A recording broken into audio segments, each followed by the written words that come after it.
They said our neighborhood was safe, but that night flashing police lights covered our front yard. My teenage son, barely 16, was suddenly treated like a criminal. The reason? A neighbor from our HOA claimed something suspicious was happening in our home. But the truth was far from suspicious. It was extraordinary. Instead of danger, inside our house were men trained to protect this nation. Navy SEALs. How did an innocent boy's dream turn into a scene of false accusations, fear, and humiliation? And how did the people who came to intimidate us end up being the ones who were truly embarrassed? Like and subscribe to join our community. My son was just like any other teenager, focused on school, sports, and the future he dreamed about.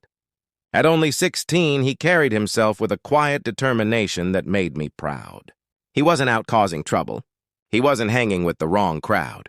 He was at home, working harder than most adults I knew, preparing for a program that connected young students with Navy SEALs who mentored and trained them. For him, it was more than just an opportunity. It was hope.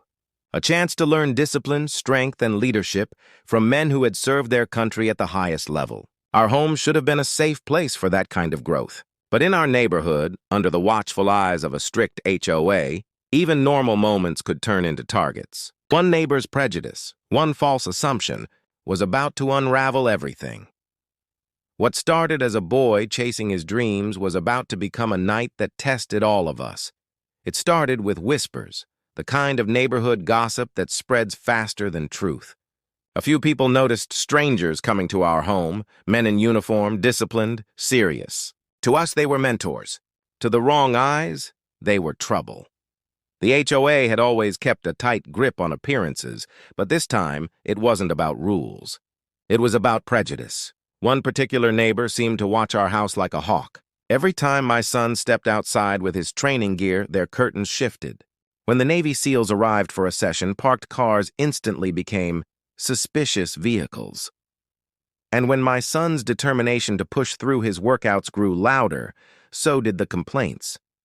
To the HOA, my son wasn't a teenager preparing for his future. He was a threat.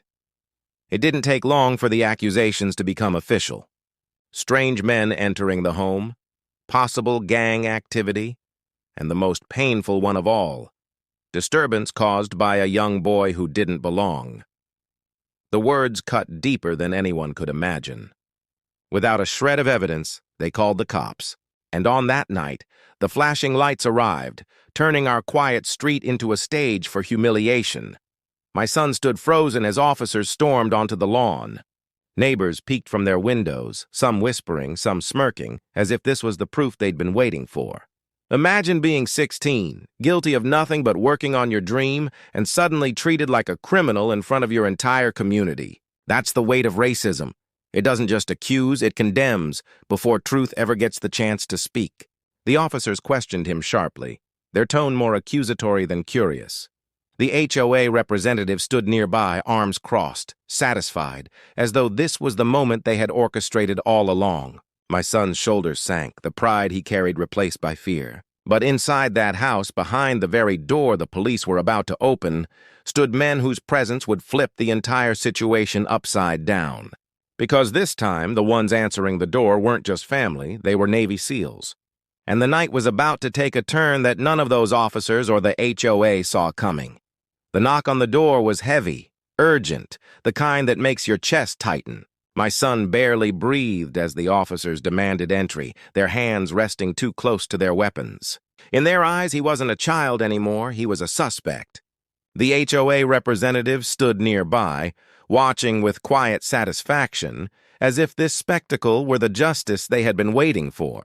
But when the door opened, silence fell. Standing inside weren't criminals, or gang members, or anything close to what the HOA had claimed. It was a room filled with Navy SEALs, men trained to face the most dangerous missions in the world. Their presence carried authority so powerful that the air itself seemed to shift. The officers froze, their confidence draining as the reality of their mistake came into view. My son's humiliation was still raw, but now it was the HOA's turn to shrink. The very neighbors who had painted him as a threat were forced to look at the truth. This teenager wasn't a danger to the community, he was being mentored by America's finest. The police, embarrassed, stumbled over their words, searching for a reason to justify their arrival. But the damage was already done. The fear etched into my son's face, the way his dream had been twisted into a crime. Those scars would not fade easily. In that moment, everyone on that street saw how quickly prejudice could strip away innocence. The climax wasn't just the reveal of who answered the door. It was the undeniable exposure of how deeply racism and bias could poison judgment. And though the Navy SEALs stood as protectors that night, the question lingered. What if they hadn't been there at all? That night ended without arrests, without charges, but not without scars. The police left quietly, avoiding eye contact, their authority shaken by the very people they thought they were confronting. The HOA representative, once so confident, could barely speak.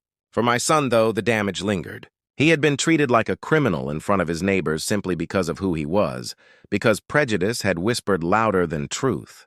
The Navy SEALs reminded him that his strength was bigger than this one night. They told him that discipline, courage, and perseverance would carry him further than anyone's bias ever could. But as a parent, I couldn't ignore what had been exposed.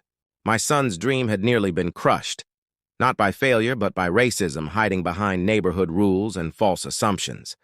This wasn't just our story.